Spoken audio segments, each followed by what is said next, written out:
one part of my life, I killed people for nothing. Just for somebody to look at me wrong, I would kill them. Stab them, shoot them. What did you want him to think as they died? Just see my pretty face. I take it to them. But the last thing they ever saw was me. And if they carry that glimpse to eternity, infinity, or whatever it is, they're gonna be thinking of me all that time. I would see the blankness come over it. I'd watch them die. I just didn't shoot them and walk away. I saw the surprise, the shock, the blank. Psst. They're gone. And all I saw was my reflection. But that's it. Did you have a favorite place you'd like to shoot? A favorite? Yeah. Well, most of the time, if you're up close, you shoot them under the chin. You would shoot him. Shot a guy one time in his Adam's apple. See how long it would take him to die. How long did it take? A few minutes. He drowned, actually. He didn't. Drowned in his blood? Mm-hmm. I was with somebody else. We had a $50 bet. I lost.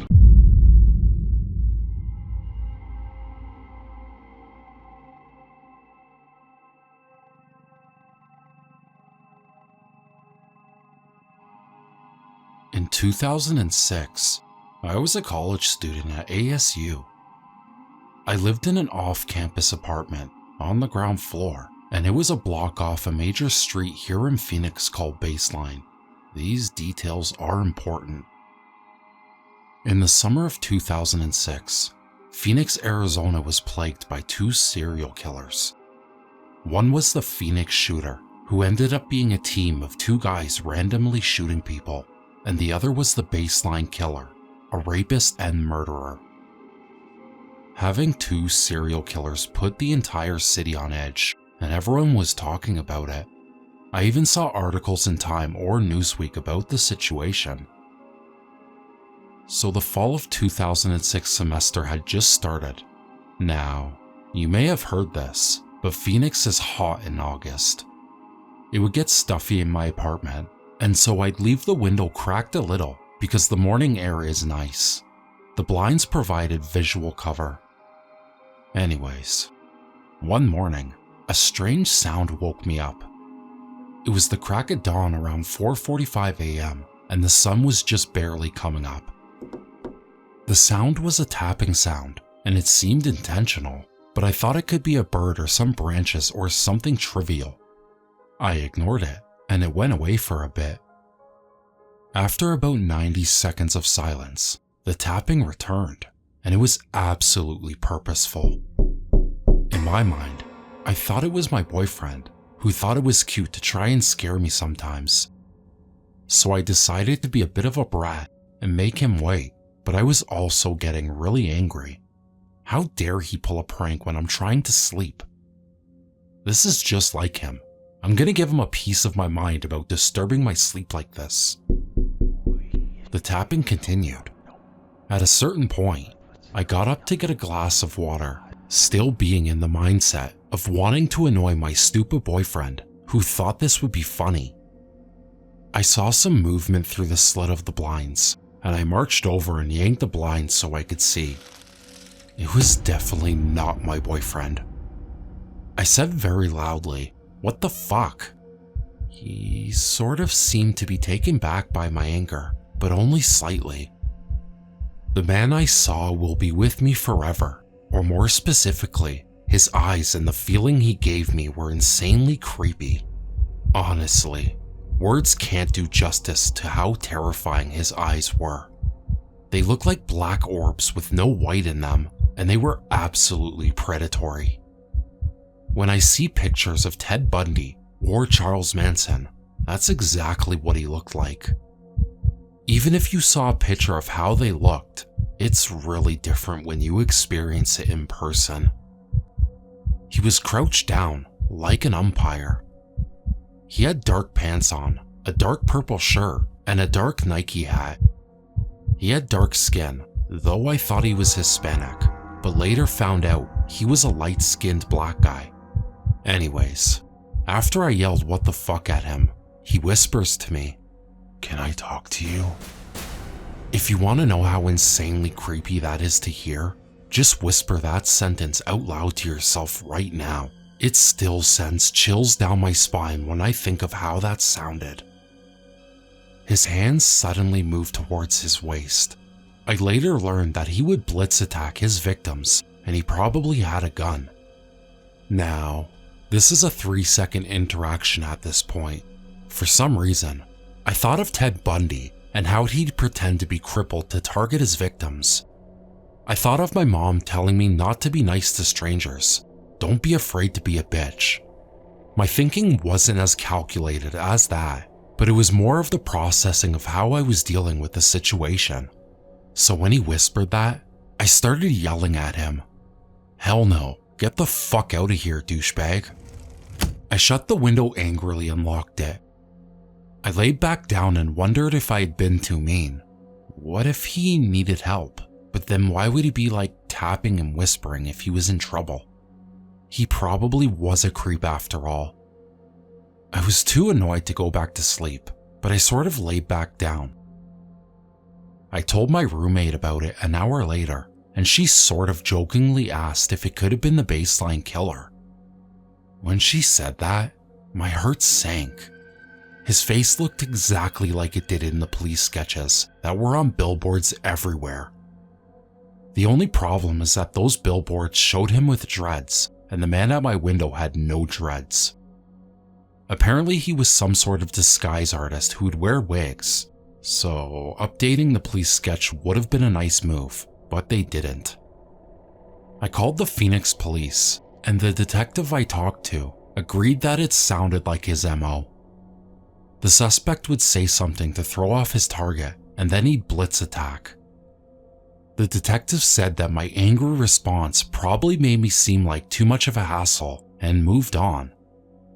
The problem was that I thought the guy looked Hispanic, and the detective said that many witnesses described him as black. I thought they might want to come out and try for samples or surveillance video or something, but I didn't hear back from the detective.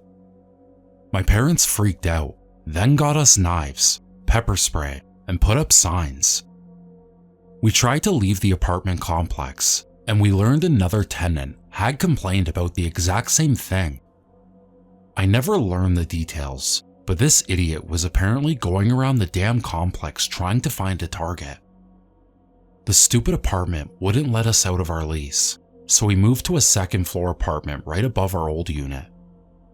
The neighbors who moved into our old unit were horrible. They were obnoxious tweakers who would do meth and play pitbull on repeat for hours, and have knife fights at 11 a.m. on weekdays. There were times I wondered if they might be worse than the actual serial killer who came to my window. So that unit was cursed somehow. Anyways, on September 4th, 2006, they arrested Mark Goudreau. I think the detective didn't call me back because they were days away from arresting Goudreau. When I saw his mugshot, I was sick but also relieved. He was absolutely the guy outside of my window. To me, he looked like he could have been Hispanic. You can judge for yourself if you Google it. He's on death row in Arizona now. His wife tried to mount some campaign to show that the police were framing him or something. On a personal level, it certainly would make for an interesting coincidence if the framed innocent guy was also whispering like a creep and tapping on my window. The other cool thing about this story is that I had a really bad eating disorder at the time, and about 8 months after this happened, I got in solid recovery. I never would have experienced how wonderful life could be if that slightest thing would have changed that morning in 2006. I really can't think of something more scarier than a serial killer tapping on your window, but that actually happened to me, and if it happens to you, just scare them right back. Don't be afraid to be downright rude to someone who's injecting themselves into your space. It could save your life if you're not afraid to throw your weight around and tell someone off.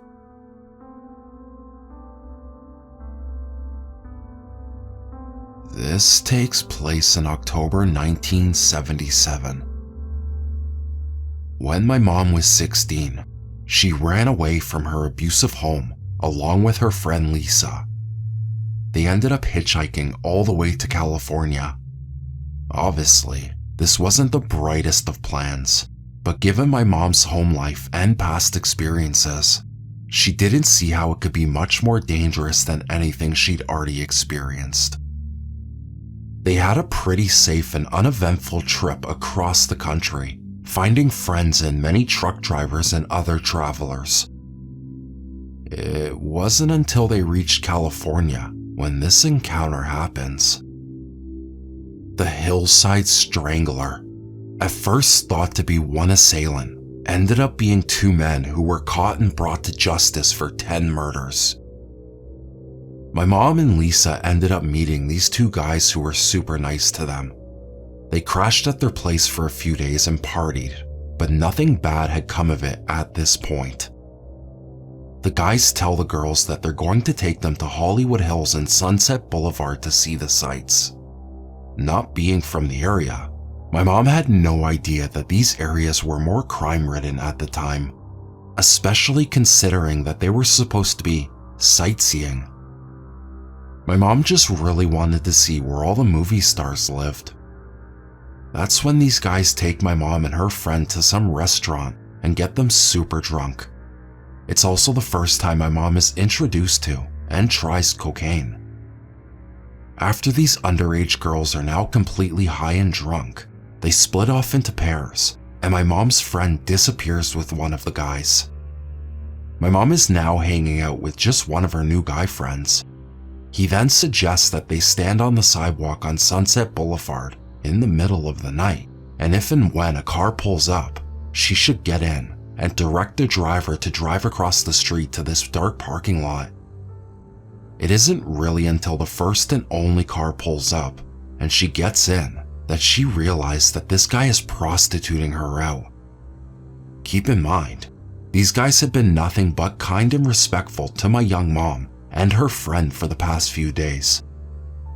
Also, and very sadly, this type of abuse is not a new concept to her either.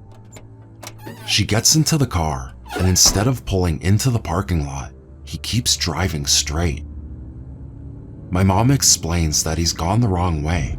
That's when he starts driving faster. My mom moves towards the door, but he locks it, hits her, and attempts to hold her down all at the same time. He tells her she isn't going anywhere. My mom knew in her head that she needed to get out of the car or that she'd be dead. So in one swift move, she unlocks the door, tucks and rolls out of the car. His car comes screeching to a halt. She sees some bushes in front of a house, so she runs to hide behind them.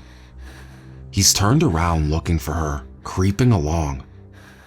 His passenger side was facing where she was hiding, and she was peeking through the bushes. She then saw that he had a gun. As soon as his car crept by, she ran back to the yard. It was all fenced in. There was no other way out, so she had to go back the way she came. By the time she crawled back into the bushes to see if he was still around, she saw his car had gone to the end of the road and turned back around. That's when he passes again, and when she thought he was far enough away, she crawled out of the bushes to run. And suddenly that's when she sees brake lights. Confident that he's now seen her, she runs as fast as possible around a corner. She could hear his car, so she had to duck and hide behind parked cars on the road. As soon as he passes again, she booked it across the street, which took her through the parking lot she was originally supposed to park in. The creep did circle back again, but by then, she was with her friend, and they were leaving the area. My mom and her friend quickly ditched these two assholes and did find a safer place to stay. Only a short time later did my mom call home and eventually made it home safely. It wasn't until a long time later that she saw in the news a story about a woman being murdered, and she instantly recognized the murderer, dubbed as the Hillside Strangler. It was the same man who had picked her up that night.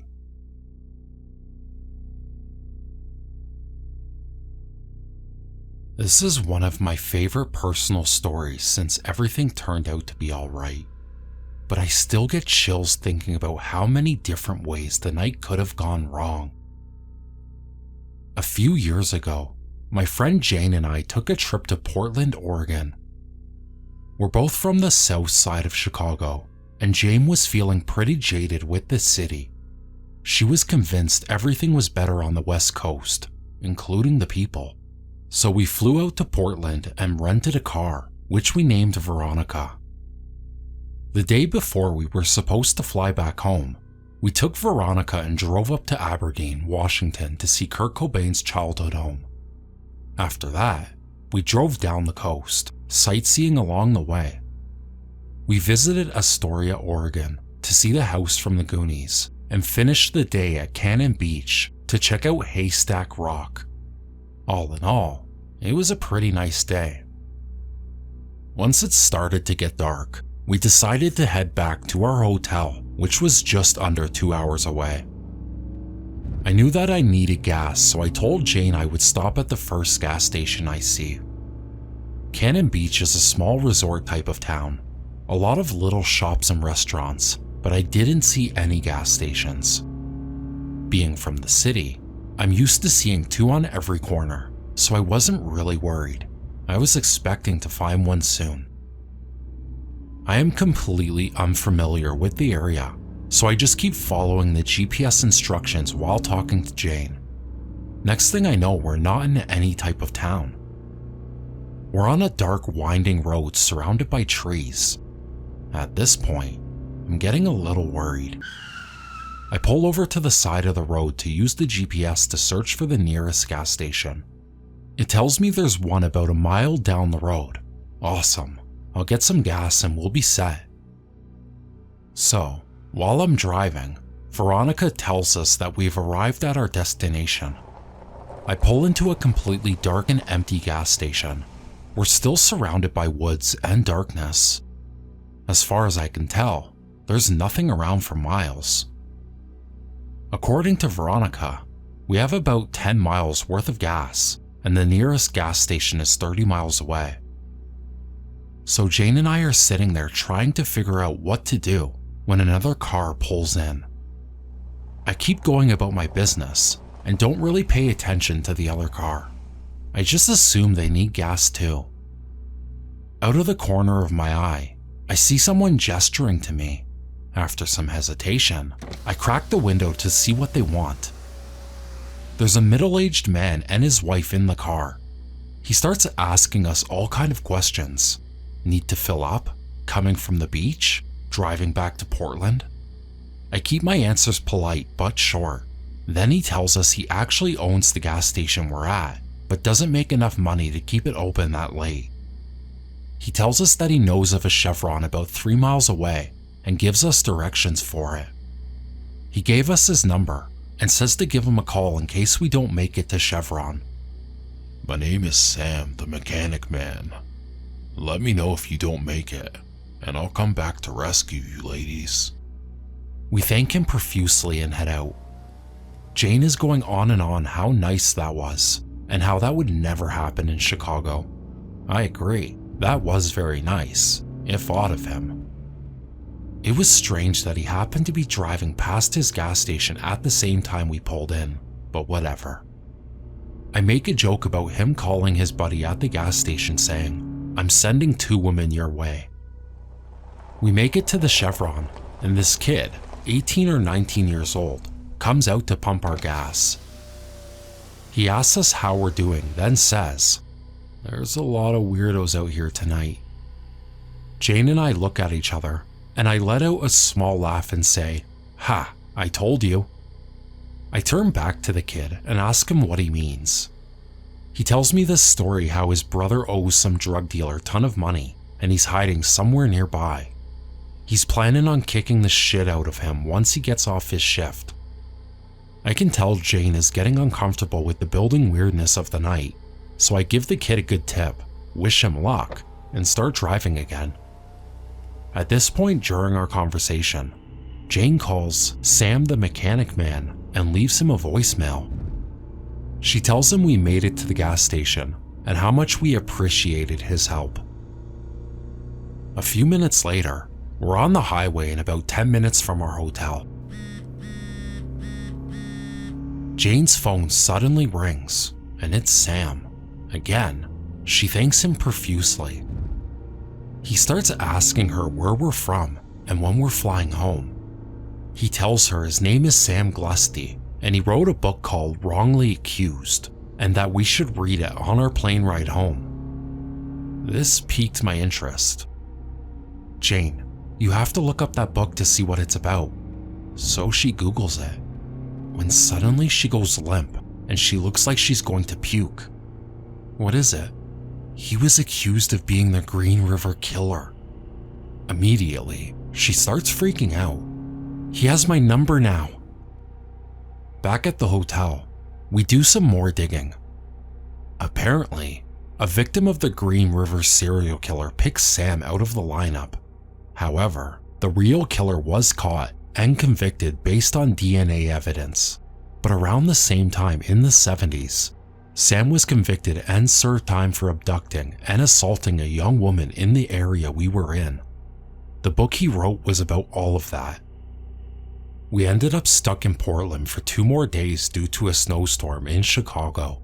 It was a weird, tension-filled 2 days. Considering the circumstances and the weirdness of that night, things could have gone horribly wrong. I'm so glad all I got out of that night was a story.